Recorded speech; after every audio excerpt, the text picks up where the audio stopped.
അടിച്ച് നശിപ്പിച്ച് കടിച്ച് ആൾക്കാരൊക്കെ ഉപദ്രവിച്ച്, മനസ്സിലായില്ലേ? അങ്ങനത്തെ പേഷ്യൻ്റാണ്, മനസ്സിലായില്ലേ? അപ്പം അല്ല അങ്ങനത്തെ അല്ലല്ല, അവർ ഹാൻഡിൽ ചെയ്യാൻ ഭയങ്കര എളുപ്പമാണ്. അവരെ പ്രൊവോക്ക് ചെയ്യുന്നു.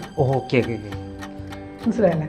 അങ്ങനത്തെ പേഷ്യൻസ് തന്നെ നമ്മൾ വന്നിട്ട് ഈ സ്റ്റിമുലേറ്റ് ചെയ്യുമ്പോൾ അവർ ഈ എനിക്കൊന്ന് ഞാൻ ചെയ്തിട്ടുള്ള അഫ്കോഴ്സ് ഞാൻ ഒരുപാടൊന്നും ചെയ്തിട്ടില്ല, ഞാൻ അങ്ങനെ 1000 കേസ് ചെയ്തെന്നൊന്നും എനിക്ക് ആവശ്യപ്പെടാൻ പറ്റില്ല. പക്ഷേ ഈ 27 ഉള്ളതൊക്കെ 3-4 ആയിട്ടുണ്ട്. 3-4 എന്നൊക്കെ പറയുമ്പോൾ ഏകദേശം നോർമലായി. നമുക്ക് എല്ലാവരും അഗ്രസീവ് ബിഹേവിയർ ഉണ്ട്. നമ്മൾ വീട്ടിൽ നോർമല് നമുക്ക് എത്ര ഉണ്ടാവും? 3-4 ഉണ്ടാവും, അത്രേ ഉള്ളൂ. നമ്മൾ ദേഷ്യപ്പെടും. ഒരു മെഡിക്കൽ കണ്ടീഷനിലോട്ട് പോകുന്നത് എത്ര ശതമാനം? 10-12 കഴിഞ്ഞാൽ മെഡിക്കൽ വീട്ടിലൊക്കെ നമ്മൾ ദേഷ്യപ്പെടാറുണ്ട്. വീട്ടിലെ അമ്മയോട് ദേഷ്യപ്പെടാറുണ്ട്, അച്ഛനോട്, അമ്മയോട്, ഭാര്യയുടെ, മക്കളൊക്കെ നമ്മൾ ദേഷ്യപ്പെടാറുണ്ട്. ചിലപ്പോൾ തല്ലാറില്ലേ? പക്ഷേ അത് മനസ്സിലായി.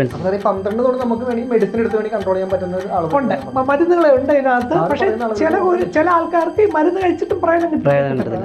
അവർക്കാണ് നമ്മൾ സർജറിയെ പറ്റി ചിന്തിക്കുന്നത്. സാർ ഒരു കഴിഞ്ഞിട്ട് സാർ, ഇപ്പം ഈ പറയുന്ന ഓട്ടിസത്തിൽ ഈ അഗ്രസീവ് ബിഹേവിയർ ഉണ്ടെങ്കിൽ ഈ അഗ്രസീവ് ബിഹേവിയർ മാത്രമാണോ ഡൗൺ ആവുന്നത്, അത് ഓട്ടിസം ലെവലും ഡൗൺ ആവും? അതാണ്